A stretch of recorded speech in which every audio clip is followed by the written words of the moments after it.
తెలిసినోడితో మాట్లాడచ్చు, తెలియనోడితో మాట్లాడచ్చు. తెలిసి తెలియనోడితోనే అత్యంత ప్రమాదం. రాహుల్ గాంధీని ముందు ఎవరికైనా చూపించడం బెటర్. ఆయనకి తాజాగా బడుగు బలహీన వర్గాలు ప్రతిభ అనే పేరుతో అణచివేతకు గురవుతున్నారట. దానివల్ల సమస్య అవుతుందంట. ప్రతిభ అనేది తప్పట. ఇది తాజాగా ఆయన చేసినటువంటి వ్యాఖ్యలు. ప్రతిభ అంటే తప్పని ప్రపంచంలో అన్న మొట్టమొదటి నాయకుడు రాహుల్ గాంధీనే అవుతాడు అనుకుంటా.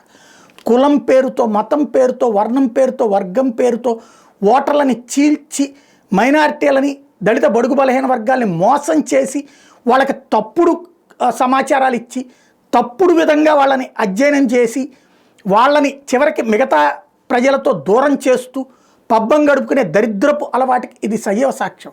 ఇప్పుడు ఫర్ ఎగ్జాంపుల్ అంటే ప్రతిభ అంటే ఆయన దృష్టిలో తప్పు ఎందుకు అయిందంటే, ఒక ఓసీ అబ్బాయి 90 మార్కులు తెచ్చుకుని ఎస్సీ అబ్బాయి 35 మార్కులు 40 మార్కులు తెచ్చుకుంటే అది ప్రతిభలో లోపం అంట, లోటంట.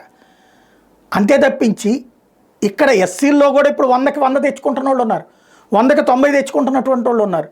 వాళ్ళకు ఒకప్పుడు చదువుకి ఇబ్బంది, చదువుకి ఆర్థిక స్తోమత ఉండేది కాదు కాబట్టి సఫర్ అయ్యారు. ఇవాళ రోజున స్కాలర్షిప్లు ఇచ్చి మరీ చదివిస్తున్నారు, రిజర్వేషన్స్ ఇచ్చి మరీ చదివిస్తున్నారు. ఓసీకి సీటు దొరకాలంటే కష్టం, కానీ ఎస్సీ ఎస్టీలకు సీటు దొరకడం సులభం.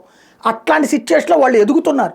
ఎదుగుతున్నప్పుడు ఇంకా ఎదుగని ప్రోత్సహించు, చేతనైతే ఎదగడానికి తగినటువంటి సహకారం చేయండి. అంతేగాని ఈ విధంగా రెచ్చగొట్టడం. ఇప్పుడు ఫర్ ఎగ్జాంపుల్ ఎస్సీ కోటా కింద ఒక ఉద్యోగం ఇస్తే అందులో ఒకరికి 20 మార్కులు వచ్చినా, ఒకరికి 25 మార్కులు వచ్చినా, ఒకరికి 29 మార్కులు వచ్చినాయి.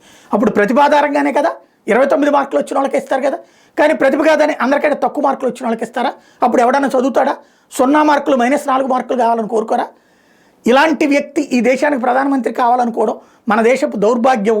ఇలాంటి వాటిని కూడా మోసేటటువంటి వాళ్ళు ఉండటం మన దేశానికి అతిపెద్దదైనటువంటి కష్టం.